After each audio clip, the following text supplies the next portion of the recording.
Hello and welcome into the KE Report. I'm your host, Shad Markowitz, and I'm speaking today with Matt Badiali, editor of the New Energy Letter and publisher under the Mangrove Investor. And if you want to check out Matt's work, we're going to have a link to the Mangrove Investor underneath this talk. And Matt, it's always great having you on the show just to talk about new energy, talk about what's going on in the energy sector. It's actually been one of the bright spots for investors the last couple months with the strength of oil, the strength of uranium. We've seen a little bit of interest in the critical minerals, a little bit of life in nat gas, but let's talk about the energy sector today.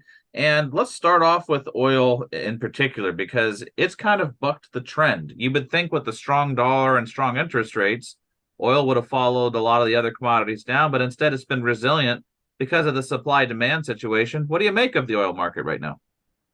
Well, that's a great question, and thanks for having me on, Chad. Oil and gas is one of my favorite topics of conversation. You know, it is very much forefront supply and demand. So typically, OPEC will announce cuts to increase the price of crude oil, and they did that recently. And I typically discount anything OPEC says because they lie, because it's in their best interest to lie.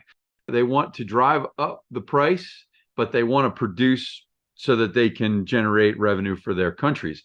In this case, the latest case, they did effectively cut, and they also caught people off guard so that you had the U.S. draw down its strategic supply of oil in order to offset the rising price. So now you're in a situation where we've come back from the pandemic. The demand is coming up. We have demand in China coming up. OPEC has decided to cut, and they actually added teeth to it this time. And so the oil price did buck the trend.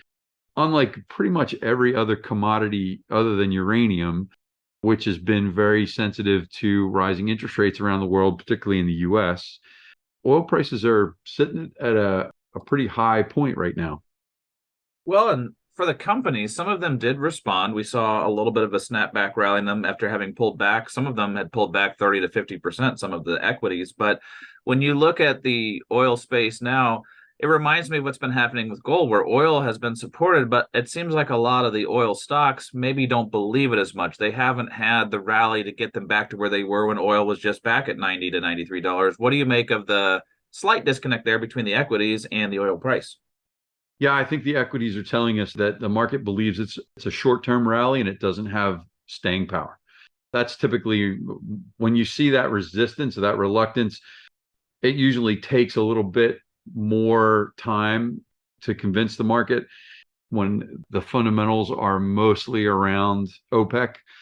I think if we see the oil price stay up here, in the $80, $90 a barrel range for a quarter, and these oil companies are able to pay dividends or maybe even increase their dividends, you may see investors follow along. And so there may be a lag, but that's what I'm reading from the market right now, is that generally people don't think this thing has got legs.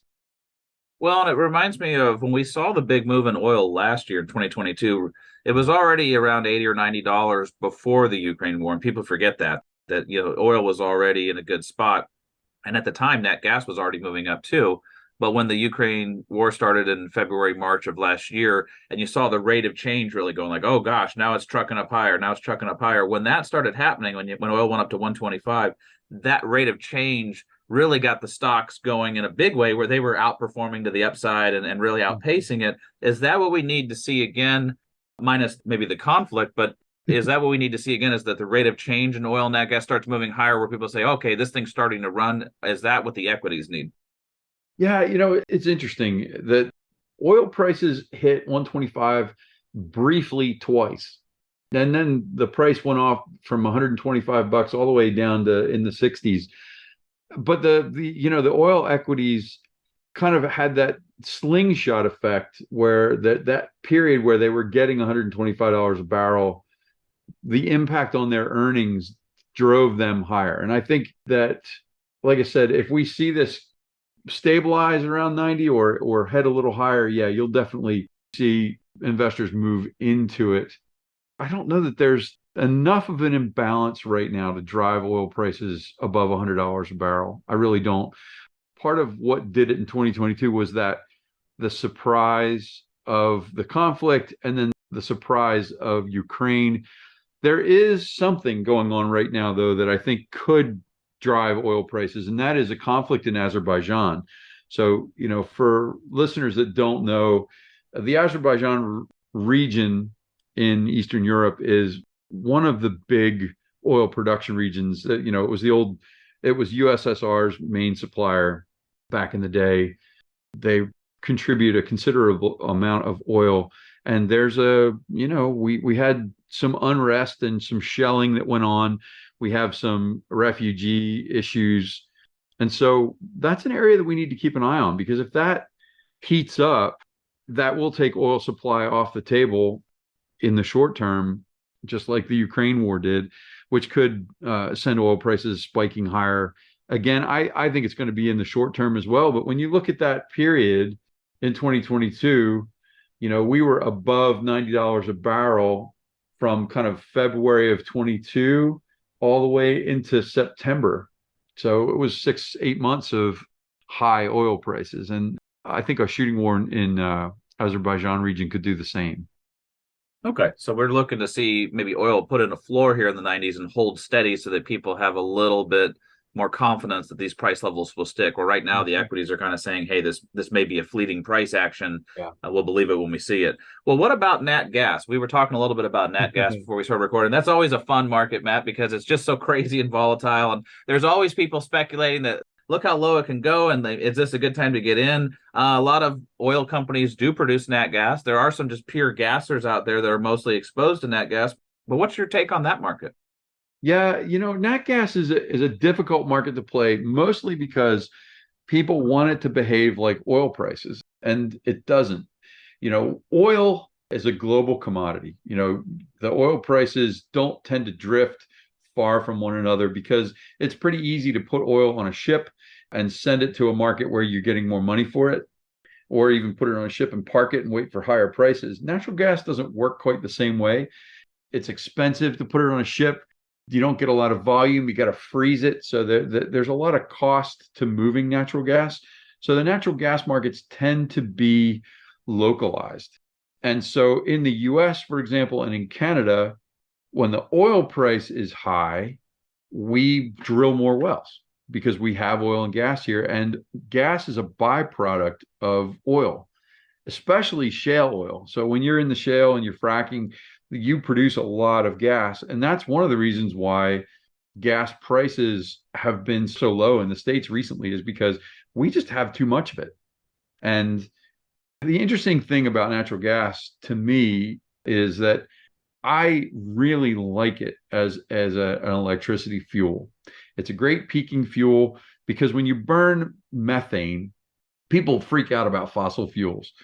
I'd much rather have methane, natural gas, than coal, right? Because coal is a swamp that you've lithified. So you get everything. You get all the bad sulfur, you get all the bad nitrates, you get all the bad actors, you get metals, anything that was in that swamp when it was compressed and turned into coal. When you burn it, you release it. Methane is one carbon atom and 4 hydrogen atoms. And when you burn it, you make 1 carbon dioxide molecule and 2 water molecules. And so you don't make any of the bad sulfur or nitrogen compounds. You don't release any extra metals. So I'm a fan of natural gas. And when it's cheap, like it is right now, there are a lot of power plants that are able to switch from coal to natural gas, depending on which is cheaper. And so cheap natural gas prices, extra natural gas supply comes from extra oil drilling. And we're seeing oil drilling increase right now. And you got to watch, if you're a coal guy, and a lot of people have made money in thermal coal lately, you better be careful because cheap natural gas competes with thermal coal. And so that's a trade you might consider, is, go long nat gas and short coal, because, that's a substitution issue. Well, I'm glad you brought that up, Matt, because there's a lot of people in the energy space discussing that, hey, there are these plants that can actually toggle between coal and nat gas pretty Hmm. easily. They can be retrofitted pretty quickly. And then there's also a lot of proposals on the table to just flat out convert a lot of these coal plants to nat gas plants.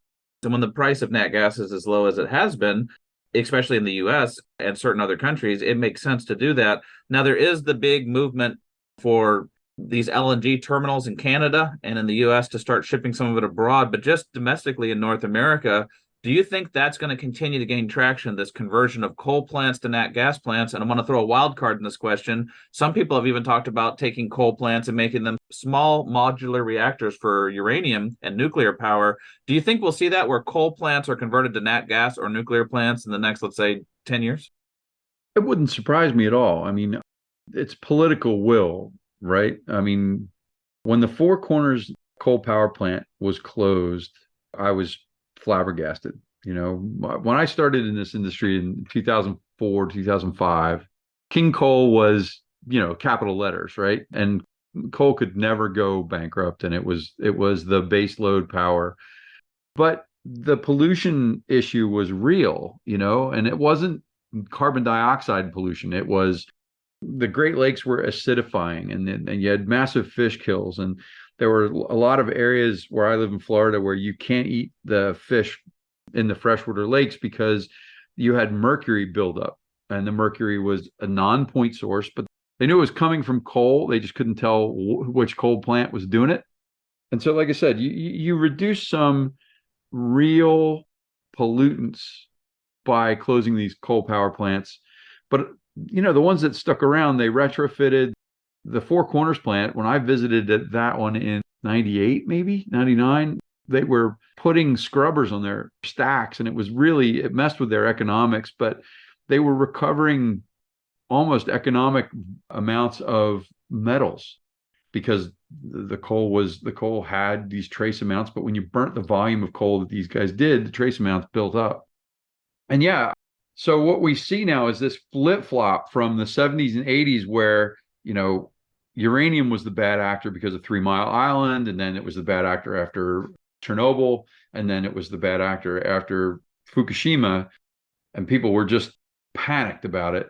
Now we understand it a lot better. The engineering has gotten a lot better, and it's coal that we're worried about because the pollution from coal can kill you, and it's adding massive amounts of carbon into the atmosphere. So if carbon is the bad guy, nuclear is the solution. And as you said, there's these new, I think you know more about these new small reactors than I do, but they're brilliant and they don't produce a lot of waste, and they produce a lot of baseload power, which is what coal provides. Coal is the fuel that provides the electricity that makes sure that if you want to do laundry at 10 in the morning, you can. Or if you flip your light switch, the power's there to come on. That's not the case with renewables like wind and solar. And they need batteries to store it, to make them even marginally baseload power supplies. But nuclear can do it, and gas can do it. These new gas turbines are really interesting. They're basically jet engines. So yeah, that's my long-winded answer on coal. Yeah, and I think it's interesting what you just were mentioning there about baseload power. When a lot of people have the power discussion and energy discussion on a global basis, not just here in the States or in Canada, but just everywhere, what we've heard from Germany for years or what we've seen at some of these, like the COP conferences, where I think they're on COP 28 or 29 now. Yeah. But they discuss energy. They talk about the carbon footprint and they talk about pollution, which are both things people care about. Policymakers care about it, citizens care about it, but they don't talk about the realities of baseload power and needing to do laundry at 2 in the morning, as you mentioned there. And there's very few sources that can actually provide it. That's where coal was very strong. Nat gas plants could technically be that, but nuclear is in the discussion now because people realize it's the only carbon free. It's giving off basically water and steam as its exhaust. It's the only carbon free source that's baseload. Solar, wind really aren't there. So when you see those discussions changing and the realization that we need baseload power and nuclear is getting a little bit of a spotlight, what trends do you see developing there? And we were just talking about Sweden, for example. That might be fun to talk about. Yeah, I mean, Sweden's one of the the countries in Europe that was very anti-nuclear power. I mean, they were in the 80s, they were ready to phase out all their nuclear power. And now they've changed the language of their green initiative to go from 100% renewable in, I think it's 2040 or 2050, to 100% carbon free, which opens the door to nuclear, which, nuclear power, nuclear energy is in vogue, which is really driving this uranium bull market. But I think it has legs, and it's going to have legs for as long as that political will to reduce our carbon footprint is around. And honestly, there are some loud voices against this, but for the most part, we've had such extreme weather in the last decade. And this year in particular, we've recorded, it's not just temperatures, it's the fires in Greece and then the floods in Greece. It's these hurricanes that show up in the Gulf Coast of the US and go from a thunderstorm to a Cat 5 in 24 hours. This is crazy. We have coral bleaching in the Florida Keys because of extreme water temperatures. These are anomalous behaviors. Have we seen them before? We have. But we're making political decisions about long-term trends in energy today. And the backdrop is these crazy extreme weather events that we're tying to climate change. And so, yeah, I think as we invest the money, and that's really going to be the game changer, is when governments around the world put billions of dollars to work building nuclear power plants, that's the game changer for energy and electricity, really. Once the money is spent or once the money is committed, it's much more difficult for these politicians to change their mind and back out. Well, and to that point, there are 440 reactors, I believe, worldwide last time I looked at it. But there are a lot of reactors that are being built or planned or proposed. And you kind of have to break them into those categories. But there's a lot, and obviously China's the engine of growth in the nuclear sector, not just for their own country, but also building reactors for other countries. But there's also a lot in the Middle East. There's some in Europe. There's some in Africa. So there's other countries that actually have some under construction or at least planned, where there's a timeline and a budget and they're on the map. As that continues to grow, a lot of people think it has to lift the uranium price to incentivize new production to come online. So when people see the recent leg we just had up in uranium, Matt, and they think, okay, these miners really moved a lot. Have I missed it? That's the question we're seeing a lot on chat boards. I'm getting that question emailed to me. You were saying that people were asking you the same question. Have I already missed this move? What would your answer be about that? Yeah, no, the answer is no. And I go back to something that Rick Rule pointed out to me years ago, which was when you look at the price of uranium relative to the cost of producing electricity in a nuclear power plant, the uranium is a rounding error. And so I was just looking at this the other day. How much does it cost to put together on a per megawatt hour basis? If you're producing electricity, what is the cost of the fuel per megawatt hour? And uranium is the cheapest by far. So if you look at fuel cost, nuclear power, it's $9 per megawatt hour. Natural gas, it's about 47. Coal, it's about 46. Obviously, wind and solar and hydro, it has no cost. But then if you come back and do what's called the levelized cost of energy, which puts construction cost, fuel costs, land cost, all that sort of thing, you smash it all together. The Nuclear Energy Agency does a really great breakdown of this. The cost of hydro per megawatt hour is about $108. The cost of coal is about $102. And then solar is 98, wind's 93, gas is $81, and nuclear is about $50 per megawatt hour. So when your fuel cost is so small relative to the total cost of producing your electricity, the fuel price has the ability to go up.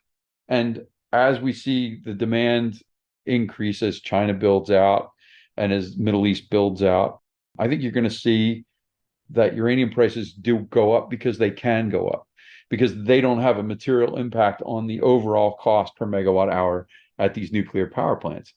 Another thing that is interesting to me is there are lots of industries that consume electricity as part of their industry. So smelting is one, steel making, concrete making. A lot of them, you look at them and they say, oh, these are really carbon intensive industries. And they're carbon intensive because their demand for electricity is so high, or their demand for heat is so high. And if you had the ability to produce electricity that's carbon free consistently, like with a nuclear power plant, you can reduce the carbon footprint of a lot of these industries, particularly smelting, steel making, concrete making. You could even go up to the tar sands. And this is another Rick Rule idea that he floated, gosh, a million years ago at a cocktail party. But he's like, think about this. If you put a nuclear power plant up in Athabasca in the oil sands and use the nuclear power plant to make the steam to drive these wells, because that's basically what they do. Each of the oil sand wells has a steam well associated with it, or some way to melt that and then produce it. You reduce the carbon footprint up there.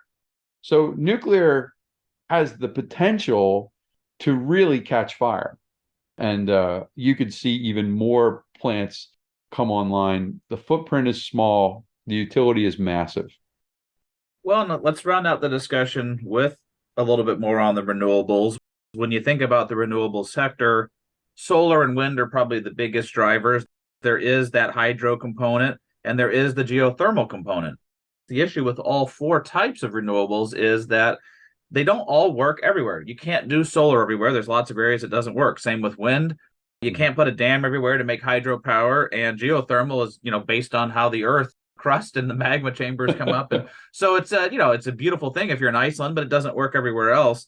There are companies that invest in kind of baskets of these technologies. We had a lot of hype around solar maybe 2 decades ago. It's still there. It's still growing. It's growing as an important contributor, but it doesn't have the same oomph behind it once did. And then wind, people have said, yes, if you're going to pick one, solar is probably better because wind has its own challenges, but there's a lot of benefits too. What's your take on investing in the renewable sector? Yeah, I like renewables. I think that, the forecast, the International Energy Agency forecast for global electricity demand has a 76% increase through 2050. So we're going to need everything. There's just no way that we can say no to wind and no to solar, because we're going to need all of it to meet that demand growth. But, all of the renewables, hydro, solar, and wind have fatal flaws in that they don't work all the time. So if you only had a windmill and it was a still day and you wanted light, you're out of luck because there's no power. So the leveling agent that has to happen is we need advancements in batteries. And if we can advance batteries, then that's really going to be a step change for all these renewables. And when I say battery, I'm throwing my arms around batteries in the largest and most encompassing sense, from using renewable, like using a hydroelectric dam to hoist giant stones up in the air, gives you that potential energy so that, when flows are low and you need electricity, you need to spin the turbine, you just uncork one of those big heavy rocks and down it comes, and it provides energy to spin the turbine. That's a very simple model. But another model that I like is hydrogen, splitting water atoms with electricity and storing them as hydrogen and oxygen, so that when you need to access that power, you simply combust them, and you get water back, right? Because when you combust hydrogen in the presence of oxygen, it creates water molecules. So that's a great loop, and you get that same combustion energy released. That's an excellent battery, and that's the kind of thing where you can have energy in places where you could never have it before because they're too poor to have a nuclear power plant or too remote to get fuel. But if you got a solar panel and a body of water, you've got energy.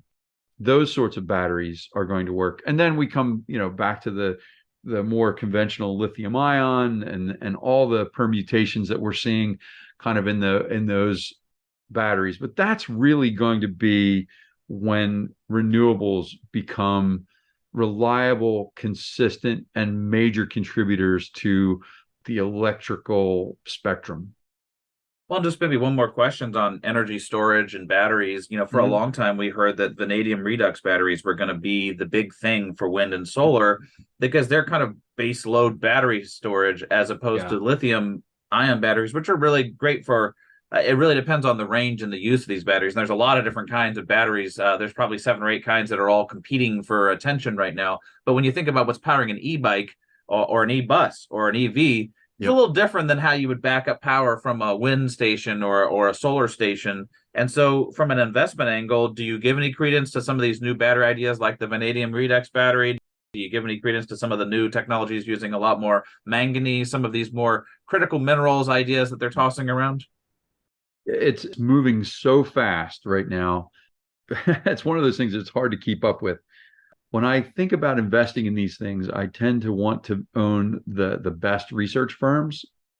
I don't go down any individual rabbit hole and go all in on some new technology because things have changed just so quickly. It'll make your head snap. Really, the investments in batteries that I like the best are copper, because while all of the peripheral metals change in these batteries, copper is always going to be part of the deal, right? Always. You have no choice. If you want to move electricity from the source to the battery, you got to have copper. If you're going to move it from the battery to the consumer, you got to have copper. I am keeping an eye on them. Like I said, I have been enthusiastic about hydrogen, and I've been wrong. But I'm keeping an eye on that. And the lithium plays have been really consistently good because lithium is the proven competitor. It's the commodity to beat right now. So I've been keeping an eye on lithium as well. But yeah, I'm staying away from the small guys right now until I see something really emerge that's convincing. That's a very good answer, Matt, just because to your point, no matter what battery they decide on, if you're going to get that electricity to the consumer or to businesses, you're going to need more copper. So I think that is an interesting way to play the energy transition and the energy growth that we're seeing just all over the planet. So we'll wrap it up there on this discussion on energy, but it was fun just to go around the horn and talk about all the different energy sectors. And there's so many ways as investors to play the energy space. It ties into resource investing. It ties into tech. It ties into the power that we need to run the world. So always great to hear from your point of view, Matt, and the Mangrove investor point of view. If people like getting Matt's work, definitely click on the link below. And as always, looking forward to our next conversation. Yeah, me too. Thanks, Chad. Appreciate it.